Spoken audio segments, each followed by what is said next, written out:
welcome to the Halliwell Manor. I'm Max. And I'm Tina. And we're here with Season 1, Episode 10, Wicca Envy.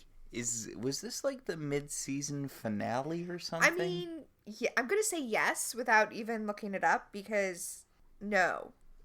Yes? I don't know. I'm looking at the airing dates and it looked like this episode aired on January 13th.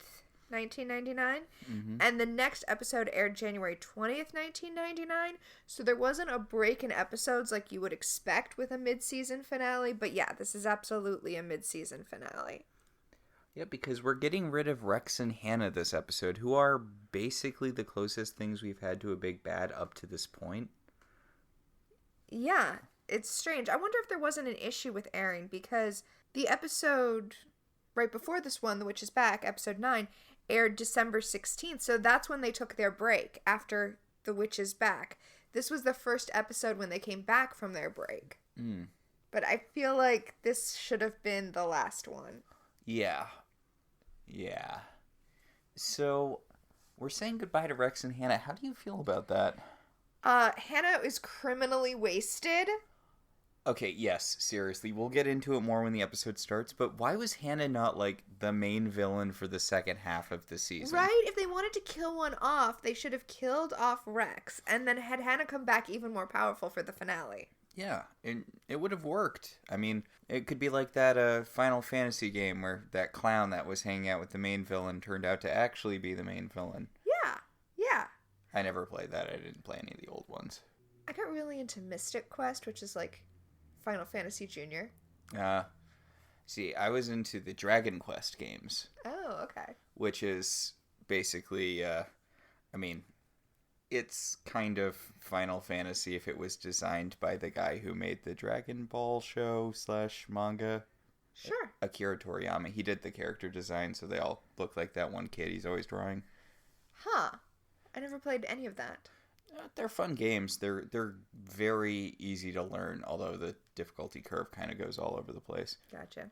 But what is with the title of this episode? Right? God, I was wondering that myself. Wicca Envy, that's not really wordplay. It's not really wordplay, and it has basically nothing to do with anything that goes on in the episode. This episode was written by Brad Kern. Oh, okay. There we go. Rather, it's story by Brad Kern, and teleplay by Brad Kern and Cheryl J. Anderson, which is the case for a lot of Brad Kern and Constance M. Burge written episodes where they have the story by credit and then the teleplay is by them and Cheryl J. Anderson. Huh, kind of a silent third. Yeah, she kind of is. We should keep an eye out for her after Constance M. Burge leaves the show, see if she was still there. I peeked ahead and she is, but it is interesting to watch, yeah. Yeah. Also, this episode was directed by Mel Damsky, who has directed a lot of television, a lot more episodes of Charmed. We'll see him pop up. I think the most notable episode he did, though, is the second part of A Witch's Tale, the mermaid episode. Dear Lord, wasn't that, like, supposed to be a backdoor pilot for some show about mermaids that didn't... Yes, it was. Yeah, did not get made because of the CW merger. Most relevant to you, though, I think, is that he won an Emmy for an episode of Lou Grant. Oh, wow, that's so weird. We were just talking about Mary Tyler Moore spinoffs earlier today. Yeah. The only one I've seen is Rhoda, which is bad. I was thinking about Phyllis because I really find that actress funny. Uh-huh. But, I don't know, I really enjoy Cloris Leachman? Yes, I love Cloris Leachman, but I also really enjoy Valerie Harper and Julie Kavner. And still, Rhoda was just hot garbage. I know. I really like Rhoda on Mary Tyler Moore. I don't know why Rhoda just doesn't work. Maybe, we only watched the pilot, and then we were like, oh, this is bad. Maybe it just has pilotitis. Maybe we should watch a later episode. Maybe. Has anyone else seen Rhoda? Is it ever worth it? Yeah, let us know. So, Charmed. We open with Phoebe and Prue coming back from a shopping spree. Yeah, like the kind of shopping spree you do in the manic swing of a manic depressive episode. Like, what the hell, Brad Kern? This is so women be shopping. I wasn't going to say, but yes, this does have strong that energy. Apparently, Phoebe has taken Prue shopping to help her get over her breakup with Andy, which happened like 2 episodes ago-ish. And it's like a comical amount of shopping. Yeah, it's a little cartoony. But this girl time sister fun having is interrupted by a different kind of girl time sister fun having. Also, speaking of cartoony. Yes, okay. Apparently Piper and Leo are doing a little Tex Avery Wolf roleplay. It's... What? What are you getting that from? It's the kind of sex that's portrayed in cartoons in a very broad way, so children kind of, but not really, get what's going on. Okay, well, here's what weirds me out. I'm just gonna dissect this moment, the sexy times that we see, okay? We see Leo and Piper emerge from the kitchen. Mm-hmm. Leo is wearing jeans and an undershirt, okay? This is so not wait, the CW. Wait. Okay. So he's taken off his shirt, which Piper is wearing. Piper is wearing his shirt, and it's open so that we can see that Piper is down to a bra and boxer shorts. But they're not Leo's boxer shorts because he's still wearing his jeans. Or if they are Leo's boxer shorts, he disrobed, gave them to her, and then put his jeans back on. Yeah, no, that's what I'm saying. It's something that's very clearly sexual and yet so far removed from what sex is. Well, okay, so they come running into the room, and then Piper does this slapstick-style thing where she trips and slides on her belly across the floor to her sisters and freezes time as she does so Leo is frozen. And when they're teasing her, Phoebe says, oh, she wore a front clasp bra. She means business. That, as far as I know, is not a thing. Well, yeah, you know the old poem, if she's wearing a front strap bra, she's ready for business. I don't know. The theory, I guess, here is that a front strap bra is easier to unclasp and therefore more likely to result in sexy times. It takes me a fraction of a second to unclasp my back clasp bra, so what is happening? I don't think I've ever seen a front clasp bra in real life. Are they less handy to use? I think that they get more play. Are they harder to use? Are they uncomfortable? Have you ever had one? They don't work well if you're if you have a generous endowment, so I don't wear them. I don't know. I figure there probably was something structural, which is why they're not more commonplace. Although, God knows button flies are still a thing for some reason. I like button flies. It's too much work. We need to be in and out. Come on. Okay. Well, again, different anatomy issues. So, maybe sex is just different in this universe? Like, they burned witches at Salem and people have sex weird. Also, it's hard to tell because she quickly, when she's being teased by her sisters, like, pulls her shirt closed. But I'm pretty sure from the quick glimpse we see, Piper actually isn't wearing a front clasp bra. Well, remember, these are the same people who had Phoebe wearing a backless dress that very clearly showed off the tattoo we're not supposed to know that she has. Oh, wait till we get to the, in quotation marks, Cinderella dress. Oh, God. In quotation marks, because it's not a dress. I don't know what that thing is. I don't either. Like, if you were being really generous, you could call that thing clothes. But I don't want to get too ahead of ourselves, so I'm just going to say that it's funny that it's a Cinderella dress because what it reminds me of more than anything is... the Halle Berry Catwoman costume? No, the dress that the stepsisters rip up in the beginning of the Cinderella movie. Oh, yeah. After it's ripped up. We're having a hard time talking about this episode, aren't we? Yeah, so Piper's got Leo frozen. She's talking to her sisters about how she's about to, get it on with Leo. But also they need to get out of there because she doesn't know how long her freeze is going to last. Which led me to theorize that at some point he unfroze and just kept standing still so that the girls didn't get caught because of what we know about Leo. Yeah, Piper's freezes are sporadic at best. There was a thing a few episodes where she could feel an unfreeze coming, but... Yeah, I don't know. So, Piper hustles them out of the room because they wouldn't have just walked into the room anyway. I guess she's doing it so that she can go upstairs and have sex with Leo. Are Phoebe and Prue just gonna sit downstairs and pretend she's not having sex? I would think that kind of would have thrown some cold water on Piper, but I mean, I think when you live with other people, you just get used to pretending they're not in the house when you're having sex in other parts of the house.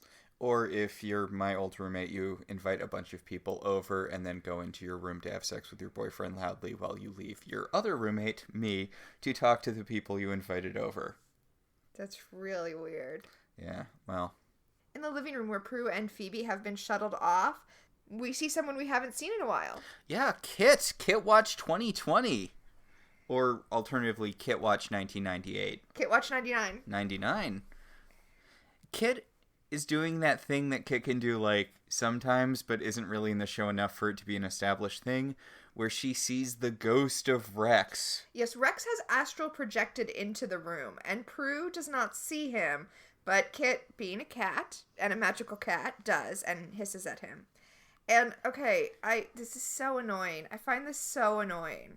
The whole astral projection thing.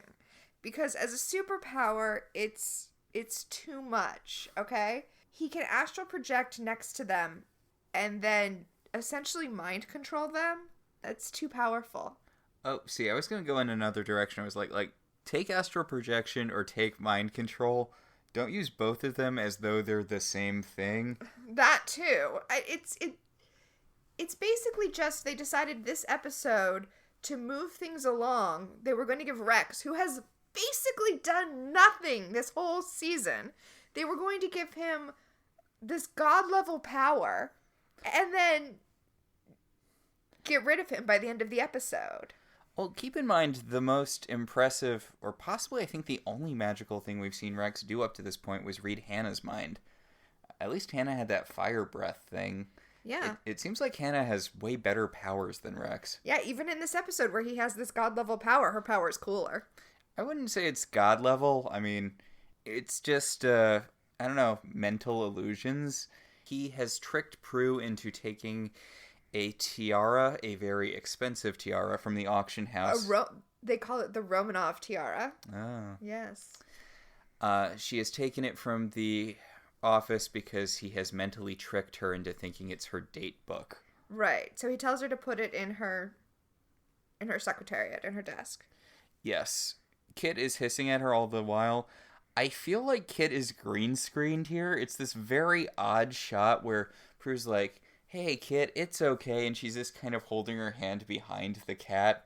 And the cat's like positioned weirdly in front of her on the desk. I think maybe the two of them are positioned weirdly because Rex is definitely green screened in. So they probably had to position Shannon Doherty weirdly. And she probably couldn't move to where the cat actually moved to. The whole thing has one of those, not very well green screened YouTube video feels. Yes. So Rex wants to stick around and watch her take off her sweater, which she's doing in the middle of her living room. And I mean, isn't that what you do after you get home and put your date book in your drawer? You immediately start disrobing? Yeah, I guess so. But he's drawn back to his body so that he can exposit what just happened to Hannah. Okay, so we were having a discussion about this earlier. I think Hannah's a redhead, but you think she's blonde? No, you know what? Looking at her, she's definitely a redhead. She seemed... I mean, I can definitely see it. She's strawberry blonde. Yeah. And the reason we were talking about it is because... nothing happens to a blonde woman this episode unless Hannah is blonde. Right. Strawberry blonde. Okay, so he's explaining astral projection to Hannah, and... Okay, I'm sorry. I'm sorry to interrupt you, but I love how willfully obtuse Hannah's being. I know, I was like, what are you doing, Hannah? Because Hannah's been mean, but not all that smart, but this is sort of taking that to the next level where she's like, what were you doing, Rex? You were just sitting in your chair and looking gap-jawed, and I don't get the plan, Rex, and wait, no, explain to me what you were doing again with the telepathy, and what? He's like, I've explained astral projection to you 10 times, and then he explains it to her again, and she's like, I don't get it. Alright, you said that you think that they were given these powers just recently, but he doesn't say anything about that. Oh, okay, yeah, well, That was the only thing I could think of was him getting these powers recently. Otherwise, you'd think he would have used them before now. I mean, that's the only thing that makes sense, but he's explaining this power to Hannah that we've never seen him use before, and there's no explanation as to why he just got a new power. I mean, I guess Hell sent it to him for... I don't know. They haven't really done a good job at all. There was the whole thing where they had to prove that the girls were the charmed ones, even though we knew they were the charmed ones. It seemed like the shapeshifters knew they were the charmed ones. I mean, is it really that big a secret that these three sisters are the charmed ones? They're Halliwells. Feels like there's a whole legacy thing here going on. Right? But last episode, they insisted that at least now they knew the girls were the charmed ones. So perhaps they got these powers once they delivered that information to Hell? I guess. Alright, so Rex has a new power. I'm going to be generous and say it's a new power, because otherwise what are we doing in this scene? Okay, but even so, these are like the mid-season bad guys. These have been the running bad guys in the show, and honestly, I think both of their powers are weaker than, say, Javna. Yeah, Javna had a much cooler power. So... He demonstrates his power to Hannah by astral projecting over to her and using his mind whispering to make her take off her clothes in front of him. Yeah. She should call Hell's HR department, and also that's not really showing her how the power works. She's totally horny for you all the time. Right? I mean, the only thing I could think is that her whole explain it to me for the 100th time was part of like a game. Oh, I thought that it might have been that Rex keeps on demonstrating instead of explaining it to her, so every time he tries to explain it, they just end up having sex and she doesn't know what's going on. That could be it too. I don't get it. I don't know what we're doing with Rex and Hannah in this episode. I honestly don't. I mean, I guess it doesn't matter because, this is the last Rex and Hannah episode. Yeah. A lot of stuff with them, it feels really weirdly rushed. They haven't done anything essentially all season. The biggest thing they did was summon that guy last episode. Yeah, like outside of that, they nearly brought a gift to a wedding once. Right? So they haven't done anything. So this episode, they're like, okay, so let's really pump up their powers. Let's give them both new cool powers and then get rid of them at the end. Charmed has this issue a lot. Like, I feel like we're not really going to see it until, say, the Seer. Mm-hmm. But they have an issue with building up, you know what, I'm going to give Rex and Hannah the benefit of the doubt. Cool sort of sub-villains for the main villains, which is the main villain ever anyone other than the Source? I mean, no. I know we have, like, the Avatars or Zanku later, but Charmed doesn't really have big bads so much as the Source over and over and over again. Yeah, that's true. But you were saying they build up? Yeah, they build up these sub-villains. Again, Rex and Hannah, Cole, the Seer, that are really cool and then kind of go out like chumps. Yes! Yes! Cole, oh my god, poor Cole. R.I.P. Cole. Although Cole was more of a glory problem villain by the end. Well, honestly, I can't wait to talk about Cole. If Glory and Spike had a kid, it would be Cole. So, the show goes to credits, and then it comes back from credits, and we get about an hour and a half montage of Shannon Doherty trying on different outfits. Okay, did they run out of budget? Was the Panther stuff later too expensive? Because otherwise, this is way too long just to watch Shannon Doherty putting on what is more or less different versions of the same outfit. Well, I don't think it's to fill time. I think it is essentially meant to be like fashion porn, but it's not. Fashion porn for the slightly dowdy. I mean, they're all nice looking outfits, but I mean, none of them are like, wow, that's really cool. I wish I could afford that. He said, not having an interest in women's fashion, but I mean, come on. Yeah, I mean, it's all pretty standard late 90s fare. Wow, she's wearing a black dress and a blazer. So when she's done trying on clothes, she comes downstairs and we see Phoebe also wearing a power suit. Yeah, apparently it's one of Prue's old ones because now that she has new clothes, she won't need her old ones anymore, and it does not look good on Alyssa Milano. I mean, Alyssa Milano is a very, very beautiful woman. She looks good in it because she looks good in everything. But, like, my God, she looks like a 5-year-old playing in Daddy's closet. Okay, the blazer is too big for her. Yeah. She says she took it because she's going to go on a job interview. But I have to point out that this is fiction. Mm-hmm. In reality, that blazer was theoretically picked and tailored for Alyssa Milano, but you're right, it's too big for her. There's no excuse. Oh. It's not actually Shannon Doherty's blazer. Yeah. Which is, I mean, I guess it would be commitment to the bit that she's borrowing her bigger sister's clothes, but... Yeah, no one was thinking that far ahead on this show. Yeah. So, Piper is trying to go to work, but first her sisters stop her to hear about the hot, hot sex that she was having with Leo. Oof, uncomfortable sex. Okay, so putting that aside just for a little bit. Okay. Again, I don't have a sibling. I don't feel like this is how sisters talk to each other. This part isn't that weird to me. Okay. They're asking about, how awesome Leo's dong was, and Piper's like, oh, I mean, it was pretty good, but it's been a while since I had sex, since Jeremy, probably. I guess my last romantic interest was Ghost John Cho, and, we couldn't fuck. That was the big problem. Didn't she have a romantic interest in the episode where they did the love spell? Oh, right. She had that series of bland guys. I guess Yeah. she didn't have sex with any of them, though. Did she not? I don't think so. I know, obviously, Phoebe did, but... Did they just talk all night? Yes, they just talked about romantic things all night, because that... Even in season 1, that doesn't seem like what Piper would be into, but it's what she wrote down. Yeah, that's true. But no, she boned the hell out of Leo, including using her powers on him. Ooh, not okay. Yeah, like... I remember them joking about this, but I thought it was later and more consensual than that. I mean, I guess it's not the worst thing in the world, but it's still not great. Yeah, no, she froze him during sex and then kept going. That's... Okay, first of all, no. Also, that feels like something a man came up with to me. Oh, so what you're telling me is... Women don't like it when you stop moving and stay perfectly still during sex. Yeah, it's not a turn on. Are you saying that my script for a gender flipped version of the movie Mannequin is not going to make it off the ground? Everything so much. Let's go back to Charm. So much wrong with what you just said. Oh What? My God. Is it different than? That's not what happens in Mannequin. What do you think Mannequin is about?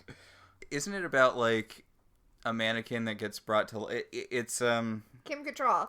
I was gonna say Pygmalion. Yes. It's Pygmalion except with a mannequin, and also I think the Greek gods were in there somewhere because Xanadu had come out and everyone was ripping it off. Yeah, she's like an ancient princess who had been frozen into a mannequin. Yeah, that sounds about right. And then they made a sequel, Mannequin 2, Mannequin on the Move. Yeah. Yeah. Yeah. Ooh, there is some... There is... There's some quality content out there. Ooh, okay, back to Charmed. Back to Charmed. Speaking of quality content. So Piper is refusing to get excited about her new romance because she knows that things always go wrong, which seems like a real downer thing to feel, because... Although it is aggressively in character for Piper. Yeah, fair enough. Something good happens to Piper and she's like, nope, not trusting this. It's gonna go south sometime. And then all of the sisters start leaving the house and Leo comes downstairs and he's like, so, are you just all leaving me here? What's going on here? Yeah. And they do, by the way. They do all just leave him there in the house. Like... I know he's their handyman and stuff, and he's probably there all the time when they're not there, but that seems kind of weird. And rude, right? Oh, yeah. Yeah, Piper's like, oh, yeah, I guess I should have said bye to you. And then she books out. Like, are you going to have breakfast? Are you going to... This is such a weird scene. Like, what? And weirdly, we know he doesn't have a key because later in the episode, he comes in and he says, I hope it's okay, I let myself in, the door was unlocked. So he doesn't have a key. It's not like he's there. It's not like they were like, you're in our house alone all the time, you have a key, you come and go as you want. Yeah, I'm not sure what's going on here. It's a poorly blocked scene is what's going on. Yes. So Prue has brought Phoebe to her office. I guess is Phoebe's interview with someone at Buckland? Yeah, it is. Okay. Phoebe's applying for a job at Buckland. Oh, yeah, good. That's going to go well. Prue and Phoebe get along so well. Why not throw professional life into that mix? Oh, yeah, definitely. But everything is chaos at Buckland's because the Romanoff tiara has been stolen. As a security guard who has a name very, very... as a security guard who very conspicuously has a name and is apparently friends with Prue, tells Prue there was a break-in and something very fancy was stolen. The Romanoff tiara. So keep that in mind. This guy has a name and apparently knows Prue. Okay. So, yeah. This character is going to be important enough to the plot so that they were willing to pay this actor slightly more by giving his character a name. And a line. And a line. So Rex comes out and Prue is like, this is the worst thing that could happen for our business because people don't like it when they give something to an auction house and the auction house has it get stolen. That's why they pay her the big bucks. Yes. But no, honestly, they need someone like this saying shit like this because Rex is like, yeah, this is a problem, but I have a hot concert to go to tonight. And Phoebe's like, I could go to a hot concert. Yeah. What is happening in the scripting of this episode? Because Rex is like, Prue, can you please take care of all of the crimes that are happening around here? Phoebe, do you want to go see the Bengals with me? It's the Verve. The Verve. Also, then he says, I'll pick you up at 7. And it's like, well, if you're not going to pick her up till 7, you could probably deal with this tiara issue right now, right? And then Phoebe just turns around and leaves. Didn't she have a job interview? Or was she just going in with Prue to the office and then she was going to her job? Okay. She says to Prue, I'll bring you back the car. So I think they just went in together so that Phoebe could have the car. Ah, okay. So at least that part was explained, but why is this Prue's responsibility to work with the police other than the fact that for some reason Andy's investigating this even though it's in no way a homicide? Well, didn't you know Andy's the only inspector on the... Andy and Daryl. Yes, Andy and Daryl are the only inspectors in all of San Francisco. Speaking of, oh my god, Andy, this episode. Andy's like, hey Prue, I know you're innocent of this, even though last episode I threw a goddamn pitch fit over you having a feather outside of a museum. And, yeah. And Hannah's like, oh, Prue, your ex-boyfriend is investigating who might have stolen our precious tiara that I noticed you looking at really hard with your eyes. Hey, Andy, maybe look into that. Bye. Yeah, she's like, hey, Andy, you'll probably want to talk to Prue since she's the last person who had the tiara. And then she glides off. God, I wish we got more of Hannah. I'm telling you, criminally underused. I mean, we've got kind of a, she could be like the Harmony of this show if Harmony was... Yes, she could have been this show's Harmony. Oh, anyway. A slightly more threatening Harmony. Yeah. Anyway, rather than, interview her and get her statement right there while she's there, she says she'll go down to the station that afternoon. Yeah, okay, this episode does not really, it doesn't work as well if you take it and sort of break it down and see what's happening. Yeah, if you break it down scene by scene, this episode works less well than if you just, let it wash over you. Yeah, and just accept that Thing 1 is leading into Thing 2, even if they don't really have anything in common with one another. Speaking of Thing 1 and 2, Rex goes back into his office, and Hannah is pissed that he gave her ticket to Phoebe because she wanted to go see the Verve. What? I don't get this. I mean, does Hell not have good music? One would think Hell would have better music than All of the best music is in Hell. Yeah.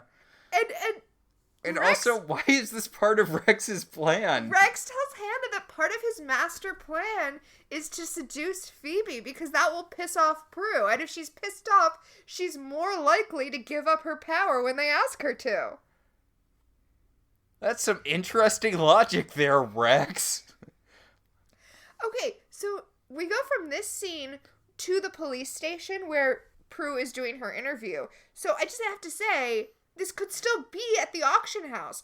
We don't need a time and space jump. I don't know. You could have saved on location. What are we doing here? I mean, it's a set they have. It's not like, but it's weird. It's weird. So anyway.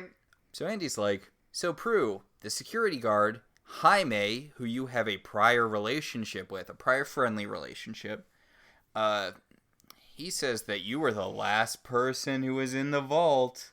Yeah, and Andy and Daryl are like looking really intense at her, and Daryl's like, there was no sign of forced entry. This was definitely an inside job, Prue.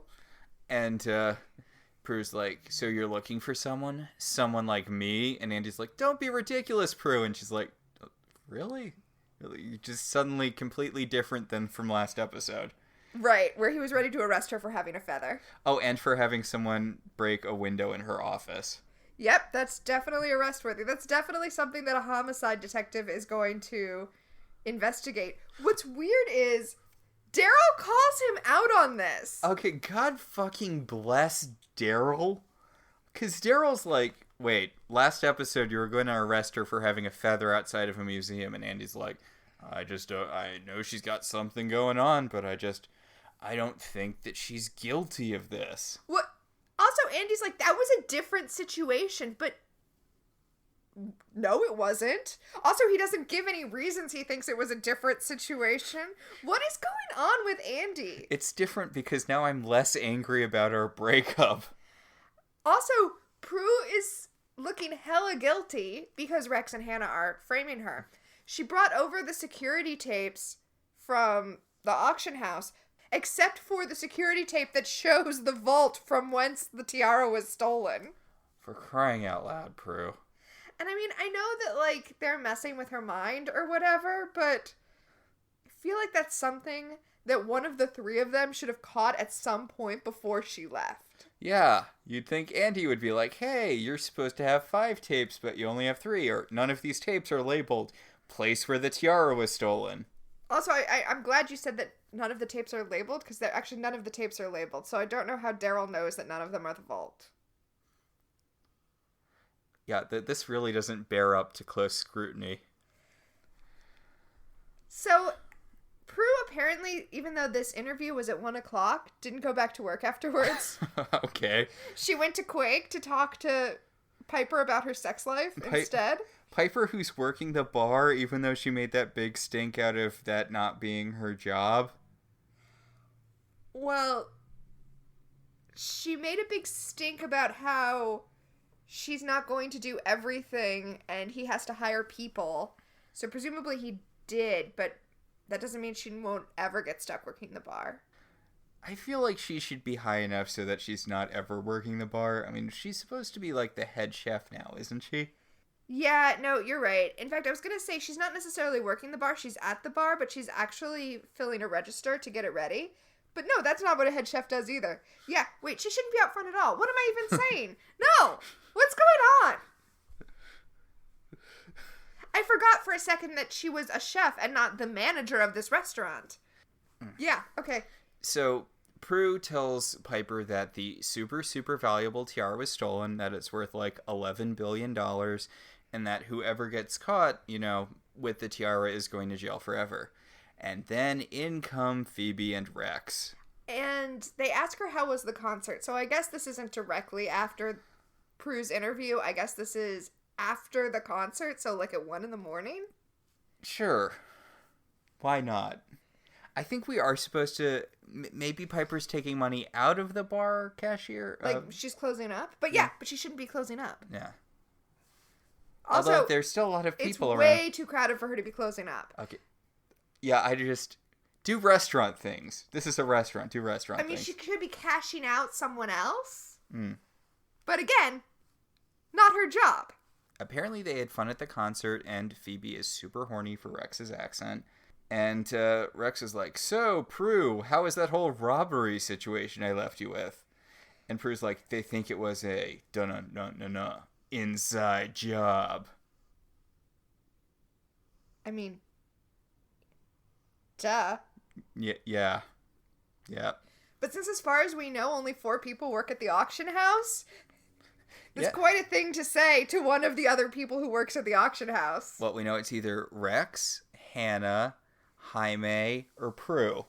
Yeah. Who could it possibly be? So Piper asks Prue if she's jealous of Phoebe and Rex banging it out, and Prue insists that it's not that she's jealous, it's that she doesn't want her boss having sex with her sister, and I feel like that's valid. I feel like this is not directly, but at least kind of a callback to her fallout with her fiance, Roger.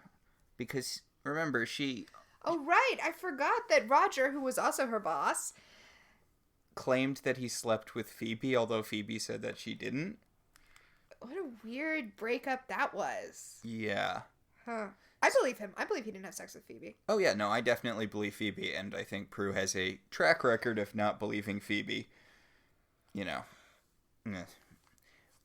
But yes, we see a lingering shot of Prue, looking wistfully at Roger, which, okay, Rex. show. Rex.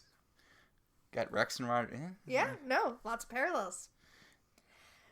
The next morning at the Manor, it is all about who is banging who, which is how you know that this is a Brad Kern episode and not a Constance and Burge episode. Yep, Constance and Burge episode, sisterhood is important. Current episode, people are having sex. Yep. So Piper's on the phone with Leo, and Phoebe has got some flowers from Rex. Thank you for the lovely evening. The job is on its way. Love, Rex. Yeah, so super gross, Rex. Yeah, that's really gross. And Phoebe's like, who opened these flowers? Or I guess the envelope. Yeah, because the box and the envelope were already opened when she got there. And Prue's like, so, banging your way into employment, huh? And Phoebe's like, that's really gross. I just went out and I had a fun time with your boss, and he knows a guy who knows a guy, and I'm going to get a job. You could try being happy for me, Prue, instead of being a giant rain cloud for no goddamn reason. I mean, it is weird. It is, yeah. Yeah, okay, it's weird, but... Asking someone out on a date and then the next day sending them flowers with a note that literally says the job is on the way, it's gross. It's creepy and it's gross. And although Prue does tell Phoebe that she doesn't want her dating Rex because she doesn't want Rex to know that she is a witch, and it's like, we know, Prue! No one's gonna tell anyone that any of us are witches. Calm down. So, the doorbell rings, and Prue goes to answer the door in really weird pants. I can't tell what texture they are. They're satin pants. She's wearing brown satin pants. It's a weird look. I think they're pajama pants. I'd hope so. They appear to be pajama pants, so it's okay. But at the door are Andy and Daryl, who are here to raid the house. They have a warrant, and they're looking for tiaras. Yep, last episode, Phoebe told them to go and come back with a warrant, and this episode they did. Good for them. Although, I really feel like Andy should not be on this case. Definitely not! The main suspect is his ex-girlfriend! What is... No! So, anyway, they start tossing the living room, looking for the tiara. And they also let Prue know that the only relevant security tape wasn't amongst the tapes. She brought them. Yeah, and she does a kind of Mark Wahlberg in The Happening thing where she's like, what? No, I brought all the tapes. Where she thinks she did. Why is she talking like she's... lying? Yeah. Well, Daryl opens the drawer of the desk that has the tiara in it, and Piper is on the case. She sees the tiara and immediately freezes everybody. Yeah. And Prue's like, why did you do that? And Piper's like, tiara! Fucking tiara! So, okay, this scene is so annoying to me. So, she hides the tiara behind, like, a couch cushion and then unfreezes everybody, and Rex has astral projected into the room, so he whispers to Andy, go look behind the couch cushion. So then they have to freeze him again and move the tiara, and then Rex is like, go look in the dresser. And then they have to freeze them again. What? I hate this scene. It's so... if it was done like a little more slapsticky, it would work. But as it is, it's just like annoying. It's kind of like if you're playing a video game, like an RPG, or if you're playing like a Magic the Gathering type game, and both of your decks are really big on defense, so every turn is just kind of like doing very, very minimal damage and and trying to wait out the other person. Yeah. It's kind of like that because it's just the same slight variations of the same action over and over again. And finally Rex is like, wait a second. This isn't working. Fuck you. Fuck you, Piper. And then he bamps out and Piper's like, why do I feel like I should be fucked? What's going on? What's happening? Yeah. He calls her a miserable witch and she's like, oh, weird. I feel bad about myself out of nowhere. Also, Rex is like, oh, why isn't this working? You knew Piper could freeze things. Seriously. Also, so Auntie and Daryl burst into the house. They check one drawer, a couch cushion, the same drawer again, and then leave. And the desk. They checked the desk and the dresser. So, there's really nothing more they could have done.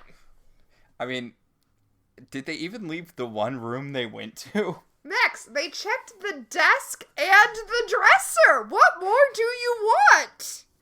So Rex bamps back to his own body and he's like, they're even more fiendishly clever than I expected. Even Hannah is like, what? You're bad at this. So he's like, if we can't frame them for thievery, we have to frame them for murder. And Hannah's like, couldn't we just kill them? Also, it's like, you couldn't successfully frame them for robbery. You think that you could successfully frame them for murder? I can't lift this 5-pound weight. Certainly I'll be able to lift this 25-pound weight. Those are different numbers. God. Anyway, the girls have figured out that a warlock must be after them. I mean, okay. Does Rex know how many literal murder scenes these girls have shown up at? Okay, yeah. This doesn't come up in this episode, but, you brought up Javna. When Andy and Daryl arrived at the scene of the murder, they were just there, chilling. Yeah, and when that third eye guy came back from the future to kill all of those people who created the anti-warlock vaccine. Oh, yeah. Yeah, they were at least one murder scene in that, which, of course, Andy and Daryl were handling. Plus, they were at the wedding. Yeah, they're at that wedding where the bride flipped out and started controlling the weather, and also they were there when that priest got killed. Honestly, it's bad that Daryl and Andy are not suspicious.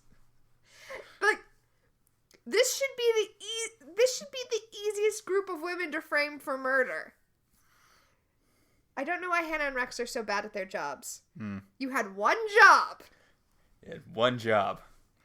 Anyway, Leo comes into the room just to remind us that he exists, and then he leaves so that Phoebe can get suspicious that perhaps Leo is a warlock. Yeah, and Piper's like, why do you always accuse my boyfriends of being warlocks? And Phoebe makes a, gesture, and Piper's like, because, Jeremy was a warlock. Jeremy was. Has Phoebe had... Javna! Phoebe's had Javna, and anyone else But they at this weren't point? dating. She was just going to bang him. Yeah, that's true. He was just a photographer that she was going to have sex with. Is that it? Is that it for Phoebe at this point? I think that's it for Phoebe. Well, and now Rex. Yeah. Phoebe's quickly acquiring her own menagerie harem. of... Yeah. Yeah. I think it's interesting, though, you brought up that this episode is similar to the Buffy episode Angel. Yes. This is the Angel of Charmed. Well, in that, when you're watching Buffy now, 23 years after it aired, it's... Everyone knows that Angel's a vampire with a soul. He had a whole spin-off about being that. So it's funny to watch it and realize that for the first 7 episodes, the first 7 weeks that it was airing, He was just some guy who appeared. Yeah, he was just this weird guy who showed up every once in a while, gave her cryptic advice, sometimes punched people, and then left. Yeah, that must have been so mind-blowing when it happened. Yeah, 7 was the shocking episode where all of a sudden he, like, goes into vampire face and is like, oh, he's a vampire! So, likewise, in this episode, it's the first time that we realize something might be up with Leo. I mean, we've seen Leo do kind of suspicious things a little bit in the past. Have we? I don't think we have. I think there have been hints that Leo is up to something more than just being a handyman. But I can imagine this being kind of mind-blowing that Leo is a magic guy. Yeah. At the time. It's weird because we know that he's the White Lighter. Like, yes. This is in no way shocking. Speaking of, why is he not fired for everything that goes down with Piper? Right? Like, I know that apparently Leo banging his charges is something that has happened in the past. It's something he's gotten in trouble for in the past. Which, given what happened with the Charmed One's mom and her White Lighter, you think that they wouldn't... You know what? You think they wouldn't send a dude White Lighter. Yeah, why even open that can of worms? Yeah. Let's see. Patty was too distracted from banging her White Lighter to not get drowned by a lake demon. Maybe we should stop sending attractive dude White Lighters to this one family. Yeah. Honestly, I'm kind of pissed off we never got more of Grams's relationship with the elders. Because you can't imagine it was a positive one. No. Oh my goodness. And I would love to have seen, like, Grams with her White Lighter. Yeah, because we know Leo hung out at her house in the 70s. But I don't think he was... Was he her White Lighter? I don't think he was her White Lighter. I can't swear to that. Oh, see, that's what Charm should have done. A Grams spinoff that takes place in the 70s.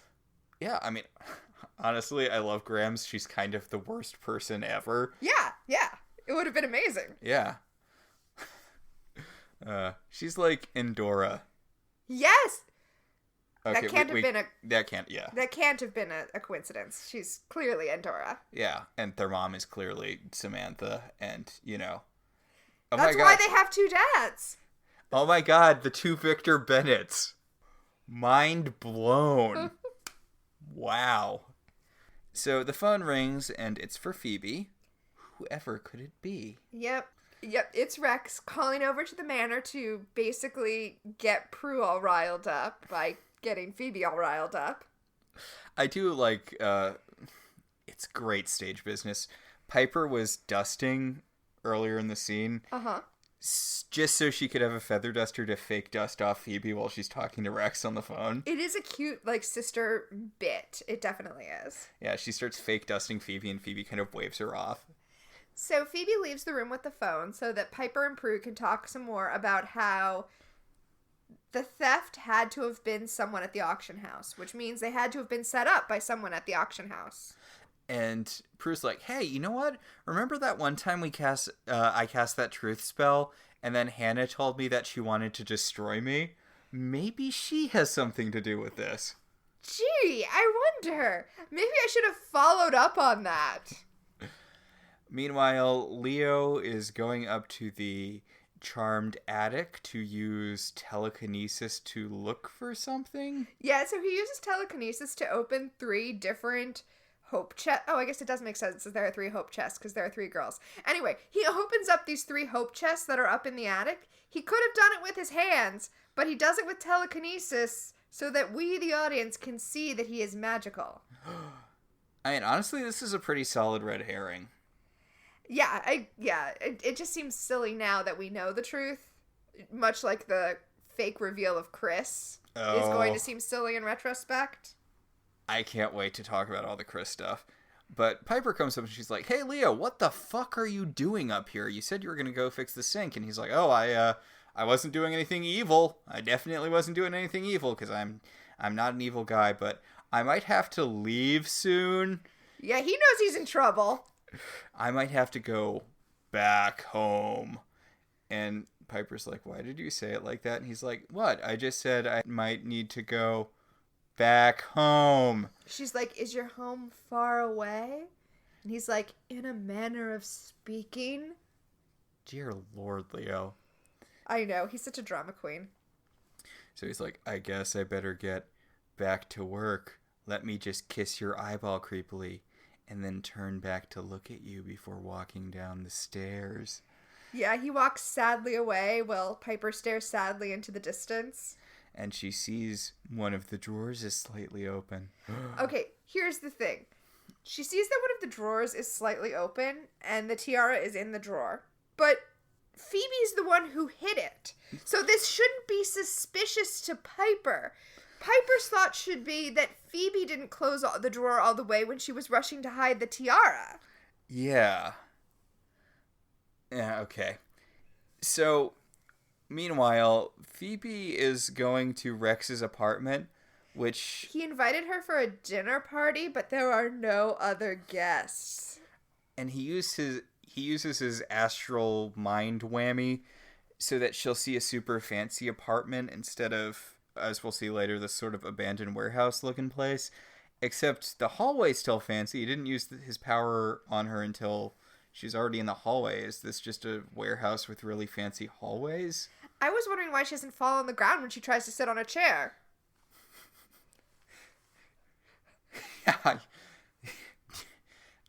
Yeah.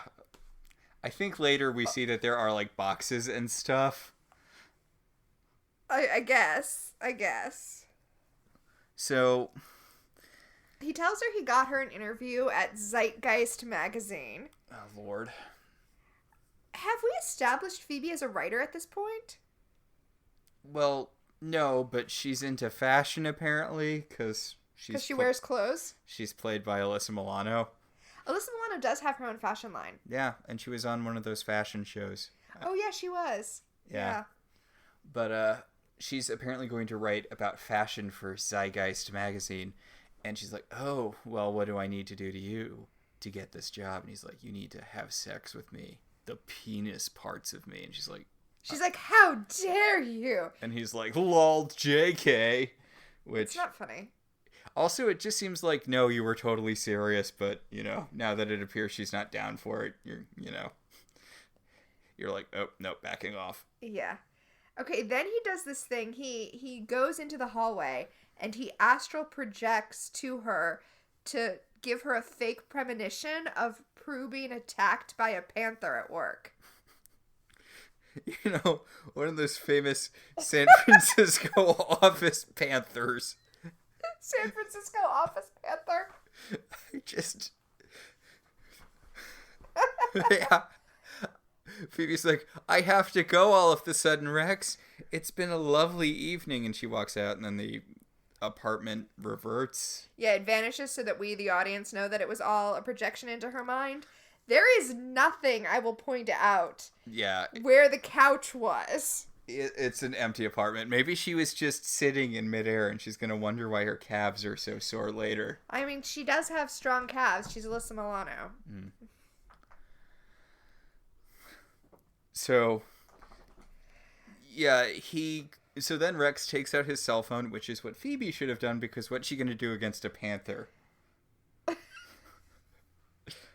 It's true. If Prue can't handle the panther, she doesn't have a better power.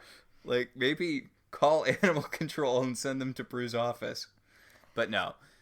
Instead, Rex calls 911, and he suddenly sounds like Jaime, and he's like, you have to come quick. Prue Halliwell is murdering me.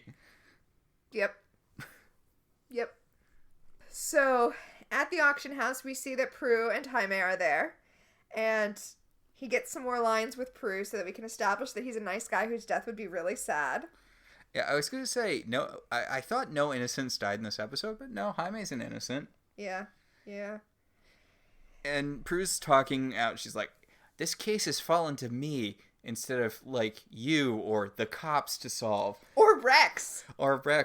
So I'm trying to find the videotape that'll prove that I'm innocent. Do you know where the videotapes are? Also, she's like, is there any chance that when I thought I was alone, Hannah was actually here stealing the tiara? And Jaime's like, no, I would have noticed that because I don't like Hannah, and I like you because you're a good person, and I'm a good person, and we're all good people except for Hannah. Yes. He also tells her he knows for sure that she couldn't have done it. And then Prue's like, ooh, how about if I hop on Hannah's computer instead and find all of the guilty evidence there? This is why you lock your computers. Yeah. Although I love... Do they even have that then? I don't know, actually. Although I do love these old school Macs. So she's searching the personnel records, and there are no records for Hannah or Rex, which should not be the case. Yeah, I don't get this. I don't get this at all. I mean, does this mean Prue doesn't actually have a job at Buckland's? Yeah, I think so. Paying her taxes this year is gonna be a bitch. Like, later we found out that they killed the real Rex and Hannah and took their places. So they should still be people who have files. Yeah. And I just... This was not well thought out. Anyway, then Rex astral projects behind her and is like, there's a dangerous and powerful warlock behind you. You need to run.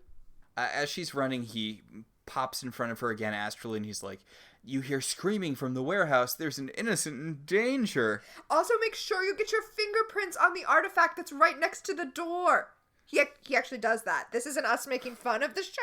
He says that to her. So, she does. She goes in, gets her fingerprints all over the artifact, and we see that in the warehouse, Hannah has murdered Jaime with the artifact. Yep. Murdered him to death. And Prue immediately runs into the room and picks up the murder weapon and then leans over the body, and she's like, if only there was some way I could get more evidence onto Jaime's body. And then Phoebe comes running in, and now they're both standing over the dead body. Touching it, which... Well, I mean, that's fair, because, they don't know that he's dead, for sure. Also, Hannah, you clubbed him over the head and killed him with no problem. This is just killing the charmed ones with more steps. Why are you going to turn into a panther later? You could just wail on them.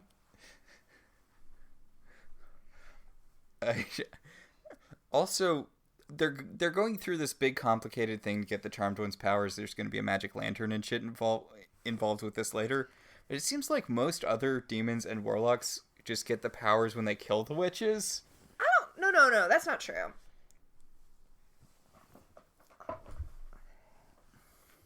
The one last episode, his specialty was stealing powers, but most warlocks and demons we see don't get the powers just by killing them. I mean, Jeremy did. That was his deal. Was that Jeremy's deal? Yeah, remember he stabs the witch with the fire fingers at the beginning, and then later when he's threatening them, he holds out the fire fingers. You're right, he did. I think that's the deal. That's why warlocks and demons try to kill witches to get their powers. Okay. I mean, that definitely was supposed to be something special that the warlock last episode had. Yeah, I guess maybe they're kind of just forgot and kept using it over and over again. Yeah, maybe. I mean, the shapeshifters wanted their powers too, but they needed the book for that. Yeah. There's a lot more where you need the book to get the powers than you need to kill the girls to get the powers. Most people who want to kill the girls, I feel like, just want to do it to get rid of... The girls.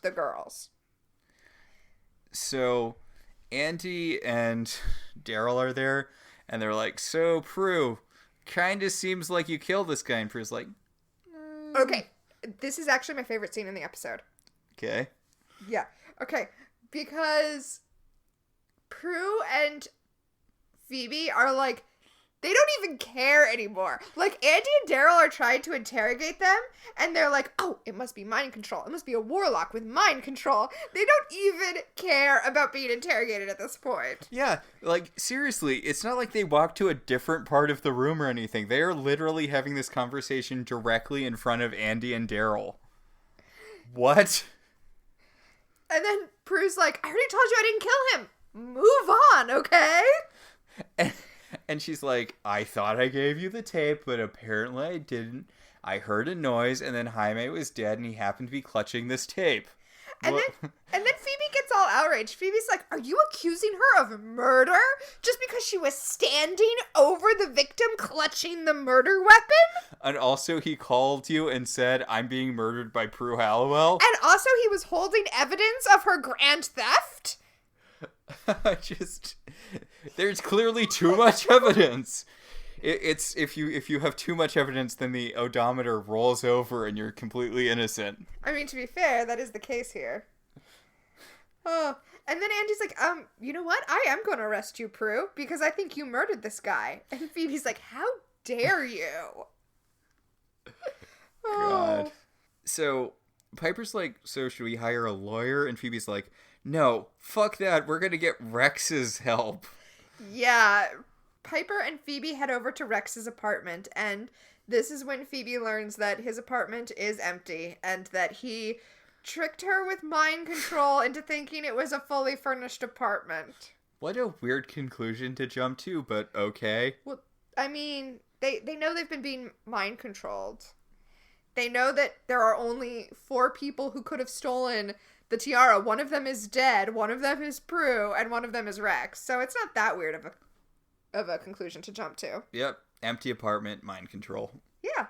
And Phoebe, to be fair, Phoebe finds her lipstick there, so she's like, aha. Yeah, so she knows she was really there. And she's like, oh, great.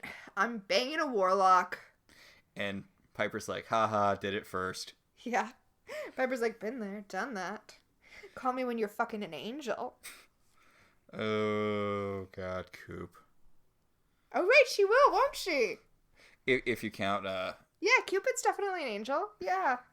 So, Prue's in county jail, She's just in, like, lockup. She's just in holding. and it's her and some guy who's making creepy noises at her. He's in a different cell, though. He is in a different cell, but he's, like, sticking his hand through the bars, and he's like, ah, ah, ah, ah. And she just telekinetically throws him into a wall. And then he just, like, huffily sits down on his cot. He's like, okay, fine. Like, I have to imagine there's security cameras in the holding cells or something. Like, that seems like it's not the best idea in the world. She telekinetically popped is popped the right word? Popped Andy's airbag last week. Set off, perhaps? Set off. There you go. So, I mean... Yeah, I guess being subtle isn't really part of her witch code. And meanwhile, Andy's like, you know what? I don't think she did it. And Daryl's like, oh my God, what is wrong with you? I like that Daryl's like, remember when you said she was hiding something? Maybe she was hiding being an international jewel thief. Or, murder. Because we keep on finding her at murder scenes. I love how Andy's like, you think she has a secret life of crime? And Daryl's like, yes! I think she has a obvious life of crime. That's why she's always at crime scenes. And Andy's like, I'm not buying it. And I love how Daryl kind of slowly stands up and he's like, then do you want to let her go? And Andy's like, no, I want to keep her in jail as long as possible without having any intention of charging her. Yeah, you can only do that so long. Also, holy crap, Andy. I was just thinking how annoying it must be to be Andy's partner. Yeah, well, Daryl is a saint. He really is. Like, we were making fun of him for being so tired and not giving a shit all the time, but he has to put up with Andy. Daryl puts up with so much in this series. So... Piper's going to solve the crime herself because apparently it won't be murder if they prove that she didn't have the tiara. Yeah, okay, so Piper wants to get rid of the tiara. She wants to put it back or possibly figure out who's framing Prue. The idea is that if they can prove that Prue didn't take the tiara, then there's no motive for murder, and then it becomes harder to prove that she murdered Jaime. Meanwhile, Phoebe, smartly, is like, it feels like this is what they want us to do, and that this is all gonna go towards their plan. Yeah. So, why don't we just break Prue out of jail? And Piper's like, that seems like a bad idea, but I kind of want to put a pin in. It's okay to break Prue out of jail and everything will be fine. Personal gain. It's not just personal gain. Like, this is a pin I'm going to pull out in, like, 10 episodes. Oh, my. I think you know when, right? Actually, I don't think I do. Oh, okay. Well, we'll talk about it in, like, 10 episodes. Meanwhile, Ghost Rex is sitting on the couch because... So, he's sitting on the couch. He's astral projected to the couch so that he can see that Phoebe stashes the tiara in the armoire in the living room. Is he gonna influence the cops again to research the house, or? Yeah. So, it's pretty great because Phoebe just kind of pushes Piper into the police station. Yeah, I like this because it's like, Piper really doesn't want to do this, and Phoebe's like, okay, well, if I push you in there, you will instinctively freeze everyone.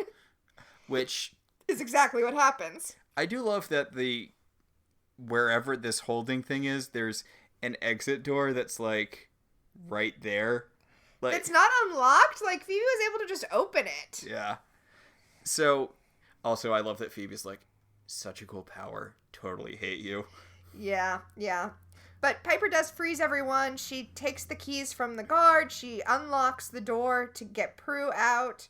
By the way, Prue's wearing this weird see-through sweater.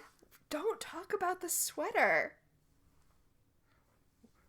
Were you saving that for something? I was saving it for my what is the most 90s thing about this episode. We'll get to it then. So... Piper jacks one of the guard's keys, frees Prue. Prue does the thing where she puts all of the pillows underneath the blanket and covers it up. And Piper's like, really? And Prue's like, do you have a better idea? And Piper's like... She also tells Prue that they think that Rex is a warlock who's trying to steal their powers. So yeah, I guess you're right. I guess warlocks try to steal powers. Okay. And then there's this weird bit where Prue starts touching one of the guards, and Piper's like, don't touch him, just go. I think she was trying to put the keys back, like, exactly where they were. Oh, okay. That did not read at all to me, but... I think that's what's happening. So, the girls are all now outside the police station, and Rex is there, and he takes a photograph of them, and it's like, now I will blackmail you because I have a picture of you breaking out of prison. Dear Lord. So, the only chance they have to not all go to prison forever is to use a spell in the book to put their powers in a special magic lantern and then give them to Rex. Okay, Rex tells them that Hannah went to their house and got the tiara, so now they're all going to go to jail forever unless they give them... Their powers? Unless they give them their powers. Which, okay, if Hannah just stole the tiara back, then it's evidence of nothing except that Hannah has the tiara. This is the stupidest plan. You know, I was okay with this episode before we started talking about it. When we were just watching it, I was fine. But... nope, now they gotta... This is an episode that doesn't stand up to scrutiny. At all. It's okay when you're just moving from thing to thing to thing. It kind of reminds me of the structural problems in the wedding episode, where if you're just watching it and not thinking about it, it all flows pretty well. But under even minimal thought, you're just like, wait, none of this lines up at all. See, I just want to address that statement, because I don't feel like we're unnecessarily, like, poking plot holes into this episode. I felt like as I was watching the episode, I was... not hating it, but I was irritated by it. And watching this and, like, seeing how they just... things happen with no explanation or with explanations that make no sense. I think that I wasn't really analyzing what was happening at the time, but I was irritated that things weren't earned. Stuff is happening because that's what has to happen next. And... nobody thought that they needed to put the time in to make the plot make sense. Yeah, this really feels like a first draft. It actually reminds me a lot of the best advice I've ever gotten for running a role-playing game. Mm-hmm. Which is that when you're running a role-playing game, the most important thing is to know what your villain is doing. So that if you know what your villain is doing at all times, no matter what the players throw at you, it's okay because you know what the villain is doing and how they will react. I feel like in this episode, if a character was off screen, the writers had no idea what they were doing. Right? Like, what? Just to pick like a weird example, what was Leo doing upstairs after they had sex, right? And all the girls were leaving for the day. If a character's off screen, the writers had no idea what they were doing. So, back at the manor, the sisters are discussing whether or not to give up their powers to Rex and Hannah to stop from going to jail. And Prue points out that because he's spying on them with astral projection, he's probably astral projected into the room right then. That's a very good point. He's probably there right now. So Phoebe is very adamantly against giving up their powers. I mean, she should be on Vanquish train. Well, I mean, she's always been the one who wanted the powers the most. I do like, though, that she's saying, if we give up the powers, how will we be able to protect innocent people? Well, what they're doing here is, Phoebe is very gung-ho, we need to keep the powers, we need to help people, blah, blah, blah. Prue is all, no, we need to give up our powers, we need to save ourselves.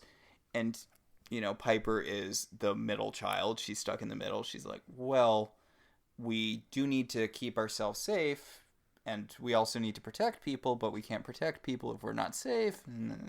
Piper says that they need to maybe give up their powers and just hope it works out. Like, they need to give up their powers and just have faith that something out there will know that they are the protagonists and get them their powers back. And as she says this, we see Leo eavesdropping on this conversation. I wonder if that's significant to the thing that Piper just said. Yeah, right? So we get some cool old-timey hand-holding. I like that they're making the shape of the triquetra over the table with their hands. Yeah, they're not holding their hands in a circle. They're holding it in a Yeah, I did not pick up on that, but you're right. That's really cool. So they're doing the magic spell to undo their powers, to whoop them back into the lamp. I love how honked off Phoebe looks in this scene. I know, Phoebe does not want to be giving up her powers right now. So we see not just their powers leave their bodies as the little balls of light and go into the lantern, but all of the words fly off of the Book of Shadows. I mean, couldn't their kids still theoretically be witches? There's no need to get rid of, like... I think when their kids become empowered, the Book of Shadows will, like, reappear. Okay. Because otherwise, it seems like you're kind of dicking over future generations for no good reason. Well, I mean, that's what I assumed, was that the Book of Shadows would reappear when their kids became empowered. But I don't know. Maybe they are giving up not just their power, but the power that all of their descendants will have. So, back at Rex's office, Rex is like, hey, Hannah, can you pose very awkward sexy so that the morph effect when you turn into a panther is less awkward? And she's like, I'll do my best, but it's going to look pretty awkward no matter what. Yeah, so apparently Hannah could always turn into a panther. Good for her. I mean, like the astral projection, we can be generous and assume that this power was given to them by Hell when they proved that the Halliwells were the charmed ones.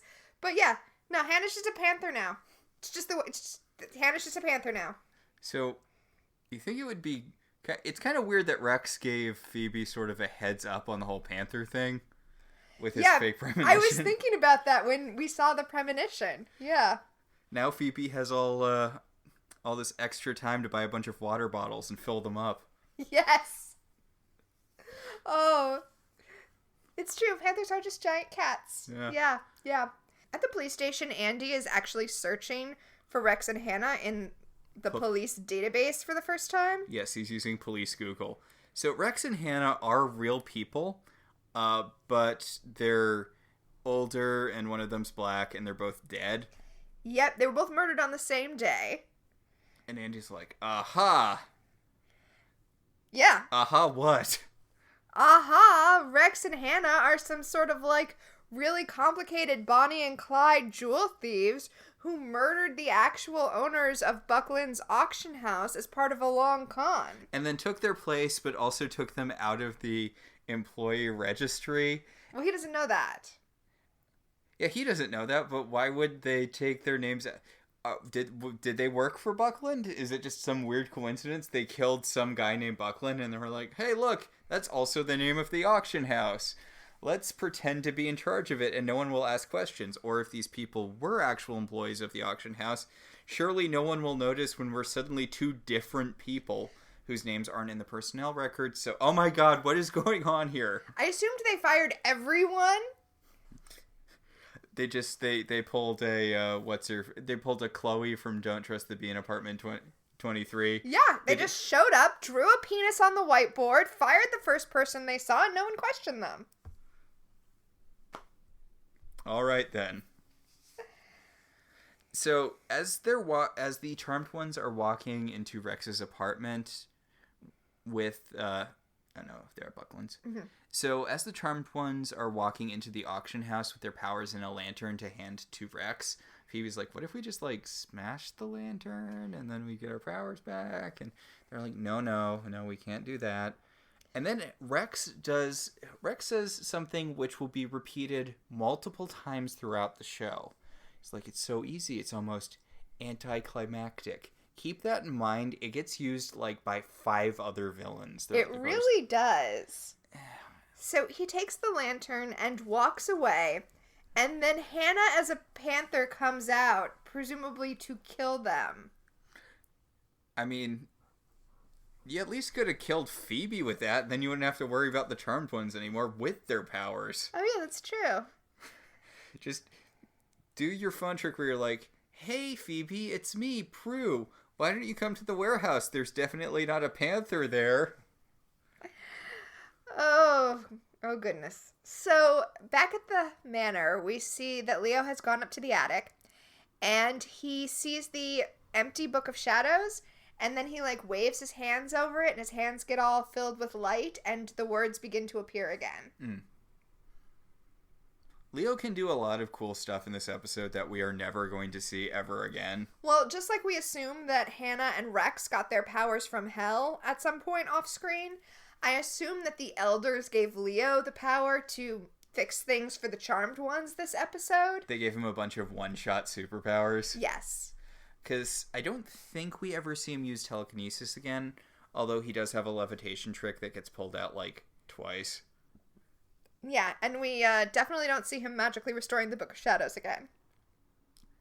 I don't think. I wouldn't swear to it. Actually we might. Yeah, okay, well let's keep that in mind too. But that's pretty big magic. Yeah. So as he magically restores the Book of Shadows, we see that the magic leaves the lantern and re-enters the girls, so that when Hannah the Panther attacks them, Piper is able to freeze her. And again, there's a good bit of kind of consistency here, where Prue is pushing Piper and Phoebe behind her when Hannah starts attacking. Just like in the pilot. But as soon as Piper freezes time instinctually because Leo healed the book and thus gave them their powers back, they all just take a couple of steps back, and then Prue telekinetically moves Rex in front of the leaping panther. Yeah, so that when time unfreezes, Hannah the Panther lands on Rex instead of the girls, and somehow that kills him. Well, she mauls him a little bit. Like, I feel like she would just stop, but she mauls him a little bit, and then she's like, "Oh." And then some CGI flames come up from the floor, and Hannah's like, "No, Rex is the one who fucked up, not me." And you know what? Fair. Yeah, like she turns from a panther back into Hannah, and she's like, "Oh, this is not going to look good on my, this isn't going to look good on my, what's it called? Employee review." I thought you were going to say on my demonic CV. Yes, this isn't going to look good on my demonic CV. I was going to say her next performance review is not going to be great. Yeah. Maybe this is her next performance review, because the fires of hell spring forth from the ground and consume her and Rex's corpse. Yep. And Piper's like... Piper says, "What the hell?" And Phoebe says, "I think you answered your question." She didn't. No, hell. Yeah, no, I know hell, but... You know, you could still use Hannah. She can still turn into a panther. Oh, no, yeah, right? No, I think it's such bullshit that Hannah has to take the blame for Rex's mistakes. Don't get me started on that. Not okay. This also kind of starts a trend that follows through a lot of Charmed, where hell evil seems to do a better job of fighting itself. Yeah. Because there's a lot of episodes where multiple demons are killed by other demons for no reason. Like, you realize you'd probably be more successful if you stopped killing your own dudes all the time, right? I mean, imagine how powerful Hannah would be. Imagine how effective she would be at taking down the Charmed ones if you took the amount of hate she already has for Prue and added into it avenging her dead lover. Yeah. Yeah. Plus, like, I mean, she's kind of stupid, but she's still better at this than Rex, right? She's the only one who actually killed a guy. That's true. Yeah, her body count's way higher than Rex's. Also, why was dating Phoebe part of his plan? That makes no sense. It came to naught. It was really just about banging a Halliwell. Okay. So back at the police station, Andy and Daryl are rushing in to check on Prue because now that it turned out that two people she worked with were actually criminals who committed identity fraud, it means she didn't kill that guy. I mean, it does strongly suggest it. Yeah, I guess, but, you know. So they see the pile of blankets on the bed, and for a second, we, the audience, think, oh no, Prue's busted. But no, it is Prue under the blanket. Wah, wah. Although, theoretically, you know, Piper could have frozen them at any time, and we didn't see it. That's true. That's true. They tell her that she is off the hook because it turns out that Rex and Hannah were identity thieves. And that they had, on the record, stolen a bunch of money from the auction house? I guess they were embezzling. I guess in between leaving the police station and getting to the jail, they managed to talk to a forensic accountant who let them know that Hannah and Rex were extorting a bunch of money. And then Andy shows Prue the picture that Rex took of the three sisters outside the police station. And he's like, also, we found this. And Prue's like, huh, it's a cute picture of me, isn't it? And they're like, I guess you're free to go. Well, I think the point here is that Andy knows that something more is up, but he's giving it to Prue anyway so that she doesn't get in trouble. Honestly, I feel like the whole Rex and Hannah thing makes Prue look more guilty because they mysteriously disappeared right after implicating her for murder. I was going to point out that the picture shows nothing because we see the picture and it's a Polaroid and it's so dark all you really see are the three sisters. It could be literally anything. Yeah, that's a solid point. Also, it's a Polaroid. It's not a camera phone picture with metadata. It could have been taken at any time. Well, Prue is wearing that sweater in it. And everyone knows that women never wear the same outfit twice. Well, I mean, she bought all of those clothes at the beginning of the episode. I don't think the sweater was one of the ones she bought. We didn't see it in the montage that went on for 10 minutes. So, back in the attic, the girls are all looking at the Book of Shadows, seeing that it's been restored, and not knowing how it happened. I really do like Phoebe's pitch, which was, hey, maybe we just fucked up the spell. And Piper's like, no, I think maybe it was just magic. And Prue's like, that's really what we're going with. And Piper's like, magic. And then Leo comes into the room and he's like, hey, I'm going to miss you when I have to go to that place that I have to go to. But I'm sure you'll be seeing me around, wink, wink. He also says he left his toolbox behind, but it must have been pretty Freudian because he really wanted to keep his tools here. Ugh. Yeah. And Piper's like, do you have to go? And he's like, I fixed everything that's broken around here. And then he kind of touches her, and then he kisses her. And it occurs to me, was the intention that we wouldn't see Leo again? Huh. I mean, honestly, God, I would have respected the hell out of the show if Leo just disappeared and then never came back.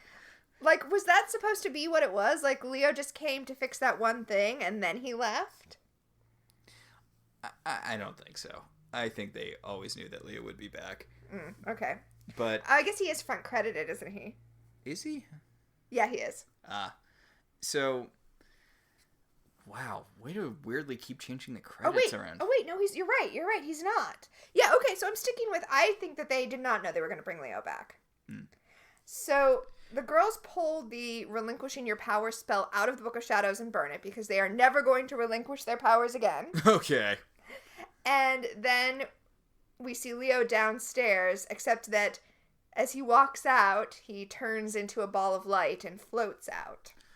Yes, he telekinetically opens the door so he can float out it as a ball of light, which that's just so extra, Leo. That's unnecessary. Okay, no, here's the thing. The door telekinetically opening and closing is a thing that this show does at significant moments. It happens at the end of the first episode.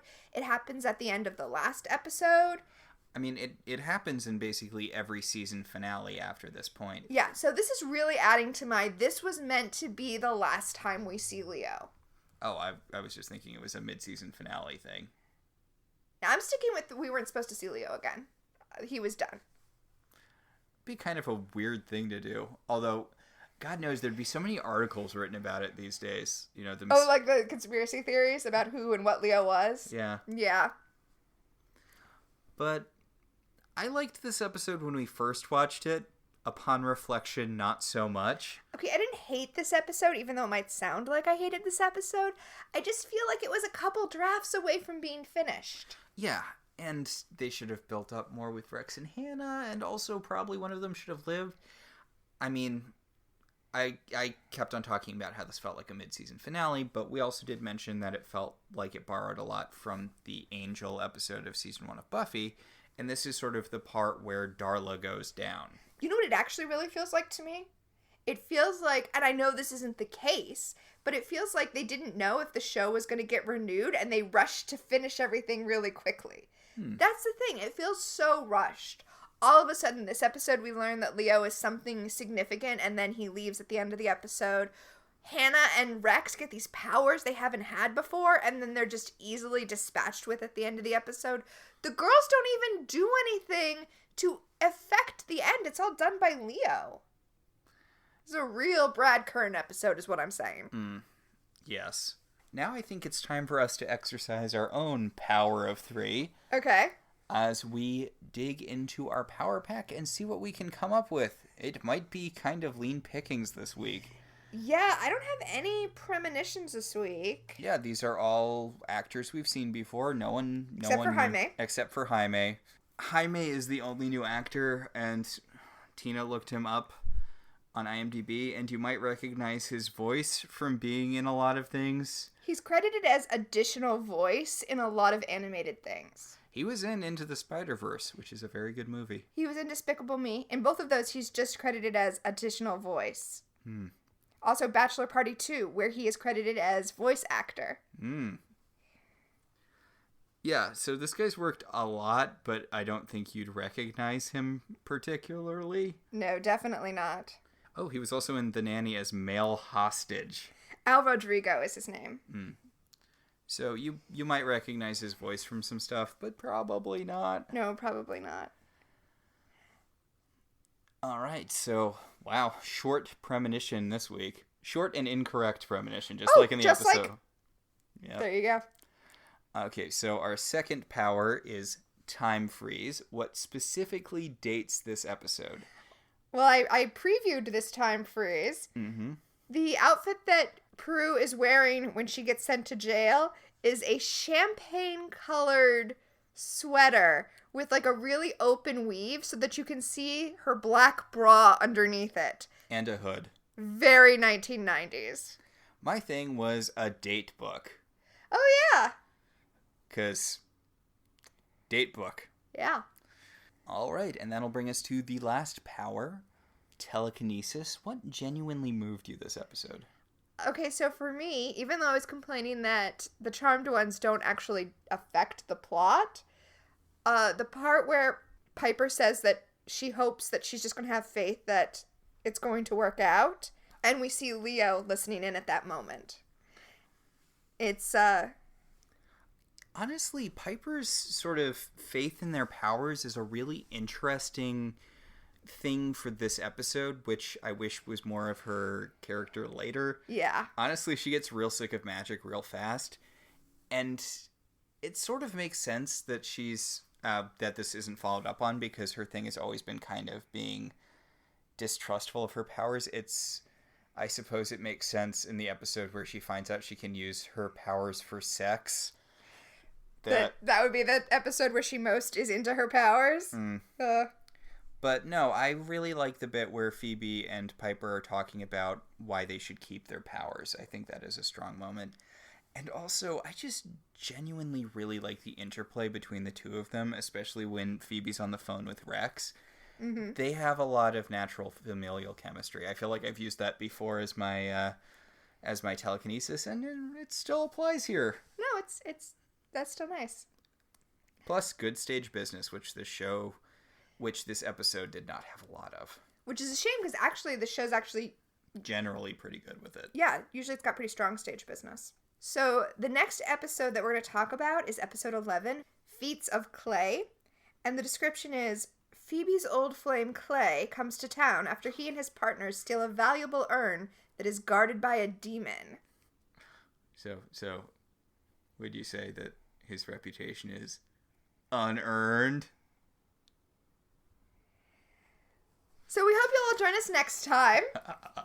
Welcome to Halliwell Manor is partially listener supported. If you want to be one of those supporters, you can head over to our website, www.welcometotelevision.net, and click on our Patreon link.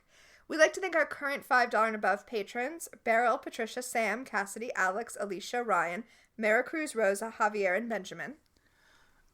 If you'd like to support the show in other ways, you could always rate and review us on Apple Podcasts. It helps other people find the show. If you want to talk about this episode, or any episode of any television show, you should join our Facebook group, Welcome to Television.